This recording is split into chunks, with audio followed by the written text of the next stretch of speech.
गुरु ब्रह्मा गुरु विष्णु गुरुदेव महेश्वरा गुरु साक्षात् परब्रह्म तस्मै श्री गुरुवे नमः। ओम आदो देवकी देव गर्भजननं गोपीग्रीवर्धनं मायापूतन देवतापहरणं गोवर्धनो धारणं कंसच्छेदन कौरवादिहननं कुन्तीसुतापालनम् एतत् श्रीमद्भागवतं पुराणकथितं श्रीकृष्णलीलामृतं निगमकल्पतरोर्गलितं फलं शुकमुखाद्रव अमृतसंयुतं पिबत भागवतं रसमालया मोहरहो रसिका भुवि भावुका। भगवान श्री कृष्णचंद्र नारायण जी के चरण कमलों में नतमस्तक होकर के गुरु जी श्री वेद व्यास जी, गुरु श्री माधवाश्रम जी, गुरु श्री आदिगुरु शंकराचार्य जी, गुरु श्री नारद जी, गुरु श्री सुखदेव जी, गुरु श्री सुत जी के चरण कमलों में नतमस्तक होकर के मैं ये श्रीमद् भागवत महापुराण के 10वें स्कंद का 48वां अध्याय पढ़ने जा रहा हूँ। कल भ्रमर गीत, गोपियों का भ्रमर गीत के बारे में आपने इसमें सुना, कहा गया था। आज भगवान का कुब्जा और अक्रूर जी के घर जाना, ये प्रसंग चलेगा। श्री शुकवाच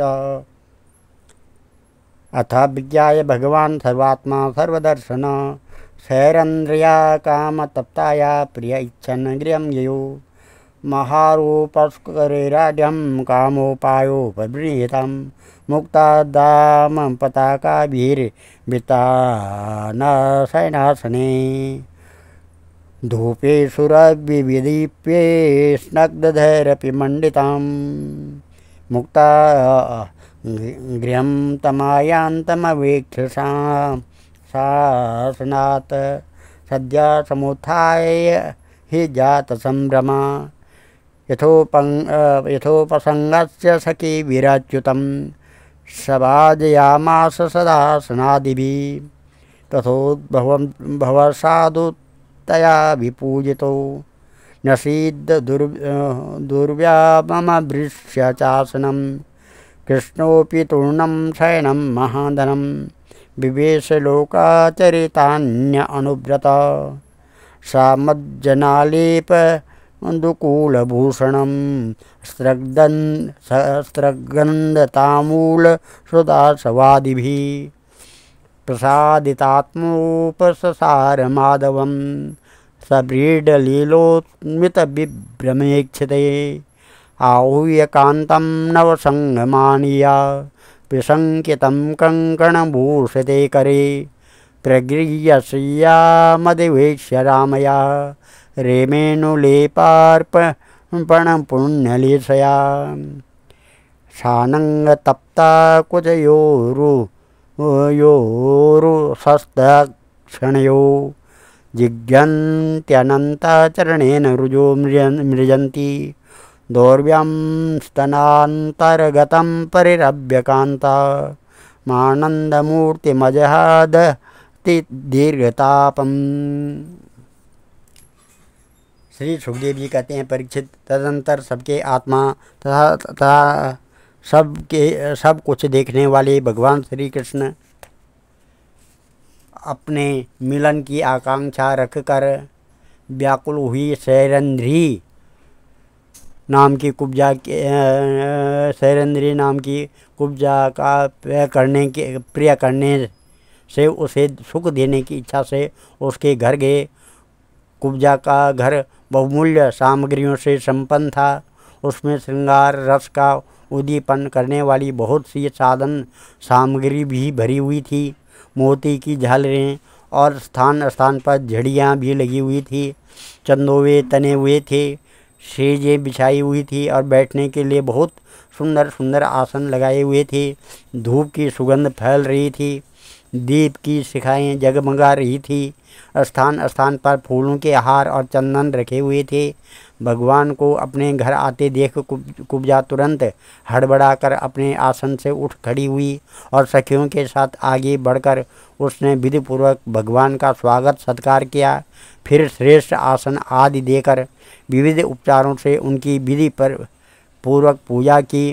कुब्जा ने भगवान के परम भक्त उद्धव जी की भी समुचित रीति से पूजा की, परंतु वे उसके सम्मान के लिए उसका दिया हुआ आसन छूकर धरती पर भी ही बैठ गए। अपने स्वामी के सामने उन्होंने आसन पर बैठना उचित न समझा। भगवान श्री कृष्ण सच्चिदानंद स्वरूप होने पर भी लोकाचार अनुकरण करते हुए तुरंत उसकी बहुमूल्य सेज पर जा बैठे। तब कुब्जा स्नान, अनुराग, वस्त्र,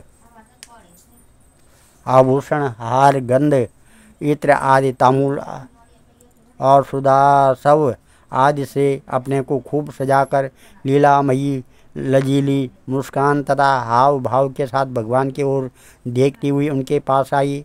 कुब्जा नवीन मिलन के संकोच से कुछ झिझक रही थी।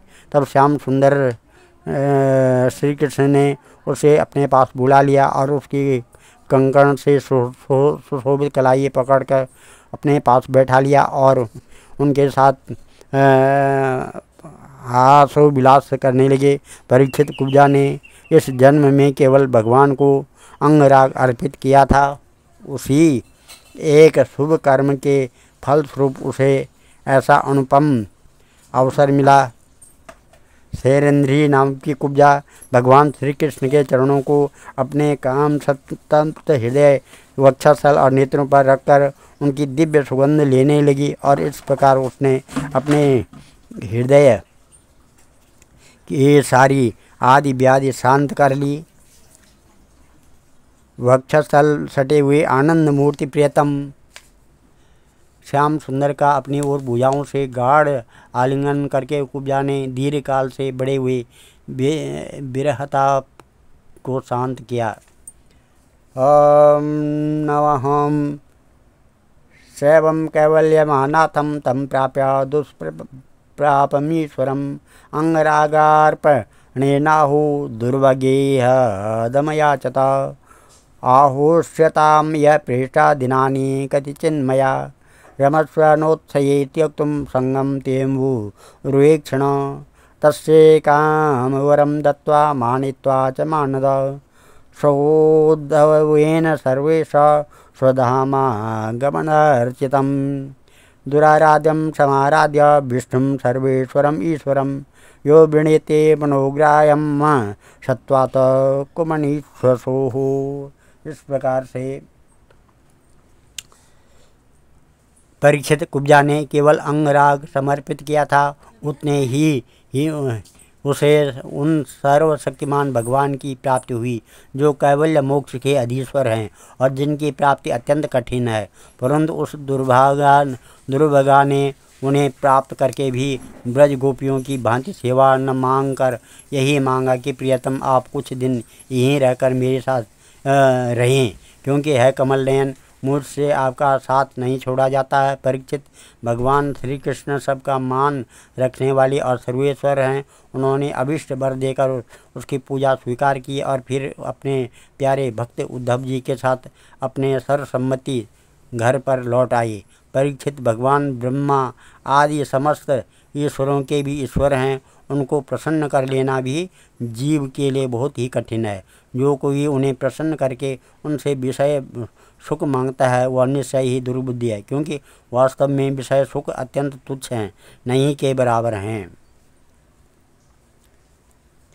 अक्रूर भवनम कृष्ण सारामोधवम प्रभु किंचित चिकीर्षयन् प्रागाद अक्रूर प्रियकामया शतान्नरवर श्रेष्ठान् आराधा वीक्ष स्वबान्धवान् प्रत्युत्थाय प्रमुदिता प्रीष्वाद्या व्यनन्दता ननाम कृष्णं रामं च स तैरप्य विवादिता पूजयामास विधिवत् कृतासन परिग्रहान् पादावनेज निरापो धारी शिरसा नृप अर्हणे नाम्बु रेर्दिव्यैर् गन्धस्त्रग्भूषणोत्तमे अर्चित्वा शिरसानाम्यं पादावङ्कगतो मिशन् प्रशयावनतो अक्रूरा कृष्णारामावभासता दृष्ट्या पापो हता कंसा सानुगोवामिदं कुलम्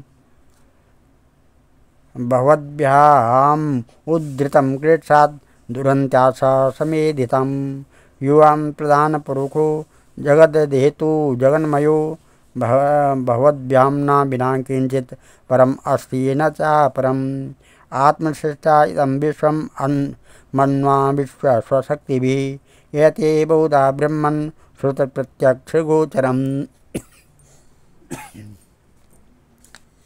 प्रत्यक्ष गोचरम। इस प्रकार से तदंतर एक दिन सर्वशक्तिमान भगवान श्री कृष्ण बलराम जी और उद्धव जी के साथ अक्रूर जी की अभिलाषा पूर्ण करने और उनसे कुछ काम लेने के लिए उनके घर गए। अक्रूर जी ने दूर से ही देख लिया कि हमारे परम बंधु मनुष्य लोक शिरोमणि भगवान श्री कृष्ण और बलराम जी आदि पधार रहे हैं। वे तुरंत उठकर आगे गए तथा आनंद से भरकर उनका अभिनंदन और आलिंगन किया। अक्रूर जी ने भगवान श्री कृष्ण और बलराम जी को नमस्कार किया तथा उद्धव जी के साथ उन दोनों भाइयों ने भी उन्हें नमस्कार किया। जब सब लोग आराम से आसनों पर बैठ गए तब अक्रूर जी उन लोगों की विधिवत पूजा करने लगे। परीक्षित, उन्होंने पहले भगवान के चरण धोकर चरणोदक सिर पर धारण किया और फिर अनेकों प्रकार की पूजा सामग्री, दिव्य वस्त्र, गंध, माला और श्रेष्ठ आभूषणों से उनका पूजन किया। सिर झुकाकर उन्हें प्रणाम किया और उनके चरणों को अपनी गोद में लेकर दबाने लगे। उसी समय उन्होंने विनयावनत होकर भगवान श्री कृष्ण और बलराम जी से कहा, भगवान, यह बड़े ही आनंद और सौभाग्य की बात है कि पापी कंस अपने अनुयायियों के साथ मारा गया। उसे मारकर आप दोनों ने यदुवंश को बहुत बड़े संकट से बचा लिया है तथा उन्नत और समृद्ध किया है। आप दोनों जगत के कारण और जगत रूप आदि पुरुष हैं। आपके अतिरिक्त और कोई वस्तु नहीं है, न कारण है न तो कार्य। परमात्मन, आपने ही अपनी शक्ति से इसकी रचना की है और आप ही अपनी काल, माया आदि शक्तियों से इसमें प्रविष्ट होकर जितनी भी वस्तुएं देखी और सुनी जाती है उनके रूप में प्रतीत हो रहे हैं।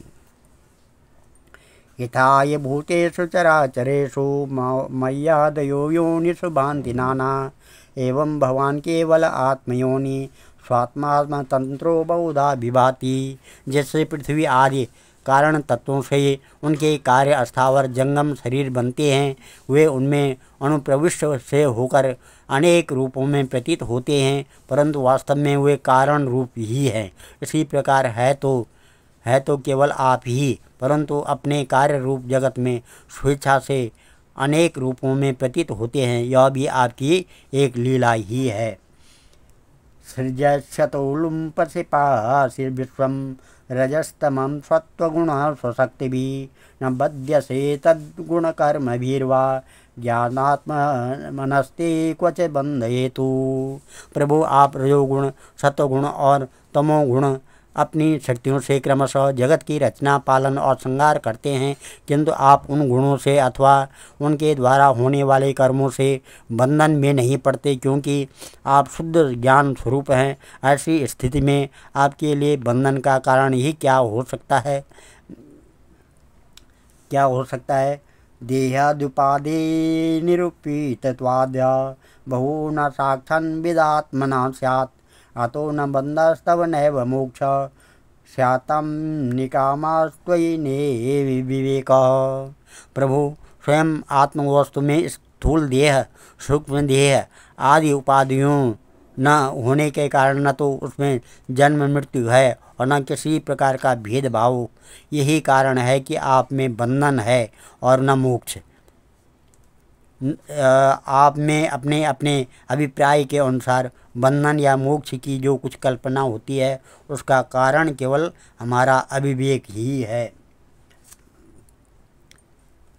तयोदितोऽयं जगतो हिताय यदा यदा वेदपथः पुराण बाधेत पाखंडपथेरसद्भिः सदा भगवान सत्वगुणं विवर्ति।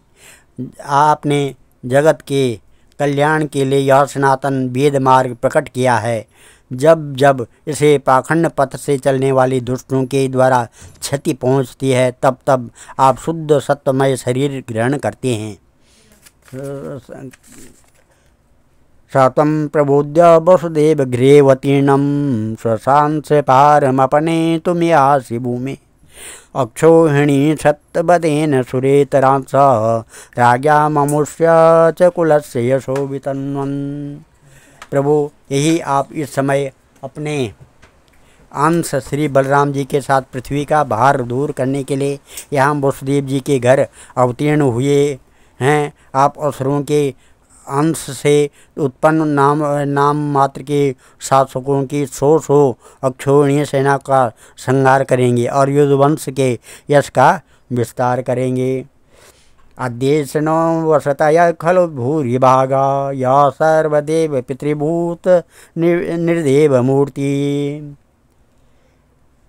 यत्पाद शौचा सलिलं त्रिजगत् पुनाति स त्वं जगत गुरुरदोक्षजया प्रविष्टा। इंद्रियातीत परमात्मन, सारे देवता पितर भूतगण राजा आपकी मूर्ति हैं। आपके चरणों की धोवन गंगा जी तीनों लोकों को पवित्र करती है। आप सारे जगत के एकमात्र पिता शिक्षक हैं। वही आज आप हमारे घर पधारे। इसमें संदेह नहीं कि आज हमारे घर धन्य धन्य हो गए। उनके सौभाग्य की सीमा न रही। कौपन्नित स्वद परम शरणं समीयात् भक्त प्रियादितगिरा सुहृद कृतज्ञात् सर्वान् ददाति सुहृदो भजतो विकामा नात्मा नमत्युपचया पचतयो न यच्च। प्रभु, आप प्रेमी भक्तों के परम प्रियतम सत्यवक्ता अकारण हितु और कृतज्ञ हैं। जरा सी सेवकों भी मान लेते हैं। भला ऐसा कौन बुद्धिमान पुरुष है जो आपको छोड़कर किसी दूसरे की शरण में जाएगा।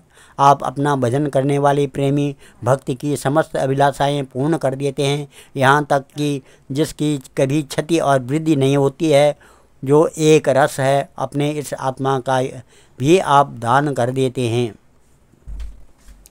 दिष्टा जनार्दन भवान्य न प्रतीतो योगेश्वरेरपि दुरापगति सुरेशे छिन्द्यासु न सुतकलत्रदनात्गे देहादिमोहरसनां भवदीयमायाम्। इस प्रकार से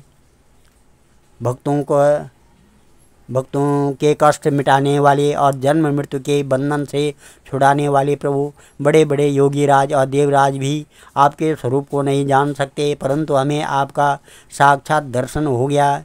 यह कितने सौभाग्य की बात है प्रभु। हम स्त्री पुत्र धन स्वजन गेय और देय आदि के मोह की रस्सी से बंधे हुए हैं। अवश्य ही यह आपकी माया का खेल है। आप कृपा करके इस गाढ़े बंधन को शीघ्र काट दीजिए। सुखदेव जी कहते हैं, इत्यर्चतम संतुष्ट भक्तेन भगवान हरि अक्रूरम सस्मितं प्राह गिरभि सम्मोहयन्निव। श्री सुखदेव जी कहते हैं, परीक्षित, इस प्रकार भक्त अक्रूर जी भगवान श्री कृष्ण की पूजा और स्तुति की। इसके बाद भगवान श्री कृष्ण ने मुस्कुराकर अपनी मधुर वाणी से उन्हें मानो मोहित करते हुए कहा। भगवान श्री कृष्ण ने कहा, त्वं नो गुरो पितृभ्यश्च श्लाघ्यो बन्धुश्च नित्यदा वयं तु रक्षा पोष्पाशा अनुकंप्या प्रजा इव भगवद्विदा महाभागा निषेव्य अर्ह सत्तमा श्रेयस्कामेर्निभिर्नित्यं देवा स्वार्था न साधव न ह्यहं मयानि तीर्थानि न देवा मृच्छला मया ते पुनन्त्युरुकालेन दर्शनादेव साधव स भवान् सुहृदां वेन श्रेया चिकीर्षया जिज्ञासार्थं पाण्डवानां गच्छस्वं त्वं गयाहयम् पितुर्युपर्ते बाला शापमात्रा सुदुःखिता आनीता स्वपुरं राज्ञा वसन्त इव शुश्रूषम तेषु राजा अम्बिकापुत्रो भ्रातृपुत्रेषु दीनधी समो न वर्तते नूनं दुष्पुत्रवशगोन्द्रिका गच्छ ददानीय तद्वृत्तं मधुना साधु साधु वा विज्ञाय तद् विधास्यामो यथा संस्कृतं भवेत् इत्याकुरूरं समादिश्य भगवान हरिरीश्वर संकर्षणोद्वावाभ्यं हुए तथा स्वभवनं ययो। इस प्रकार से भगवान श्री कृष्ण ने कहा, तात आप हमारे गुरु हितोपदेशक और चाचा हैं, हमारे वंश में अत्यंत प्रशंसनीय तथा हमारे सदा के हितैषी हैं। हम तो आपके बालक हैं और सदा ही आपकी रक्षा पालन और कृपा के पात्र हैं।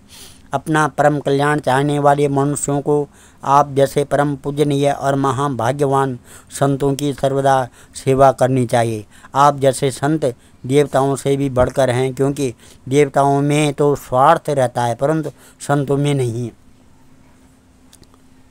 संतों में नहीं, केवल जल के तीर्थ, नदी, सरोवर आदि ही तीर्थ नहीं है। केवल मृत्तिका और शिला आदि की बनी हुई मूर्तियाँ ही देवता नहीं हैं। चाचा जी, उनकी तो बहुत दिनों तक श्रद्धा से सेवा की जाए तब वे पवित्र करते हैं, परंतु संत पुरुष तो अपने दर्शन मात्र से पवित्र कर देते हैं।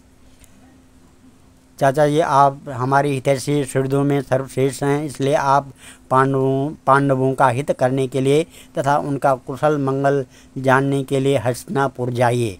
हमने ऐसा सुना है कि राजा पांडु के मर जाने पर अपनी माता कुंती के साथ युधिष्ठिर आदि पांडव बड़े दुख में पड़ गए थे। अब राजा धृतराष्ट्र उन्हें अपनी राजधानी हस्तिनापुर में ले आए हैं और वहीं रहते हैं। आप जानते ही हैं कि राजा धृतराष्ट्र एक तो अंधे हैं और दूसरे उनमें मनोबल की भी कमी है। उनका पुत्र दुर्योधन बहुत दुष्ट है। उसके अधीन होने के कारण वे पांडवों के साथ अपने पुत्रों जैसा सम्मान व्यवहार नहीं कर पाते। इसलिए आप वहां जाइए और मालूम कीजिए कि उनकी स्थिति अच्छी या बुरी। आपके द्वारा उनका समाचार जानकर मैं ऐसा उपाय करूंगा जिससे उन सुहृदों को सुख मिले। सर्वशक्तिमान भगवान श्री कृष्ण अक्रूर जी को इस प्रकार आदेश देकर बलराम जी और उद्धव जी के साथ वहाँ से अपने घर लौट आए। आज मैं इस कथा को यहीं पर विराम देता हूँ। कल का अध्याय 49वां अध्याय, ये अक्रूर, उसमें प्रसंग है अक्रूर जी का हस्तिनापुर जाना। ओम नमोऽहं ध्येयं सदा परिभवग्नमविष्टदोहं तीर्थात्पदं शिवविरञ्चनुतं शरण्यं भृत्यातिहं प्रणतपालभवाब्धिपूतं वन्दे महापुरुषते चरणारविन्दं। सर्वे भवन्तु सुखिनः, सर्वे सन्तु निरामया, सर्वे भद्राणि पश्यन्तु, मां कश्चित् दुःखभाग् भवेत्। धन्यवाद।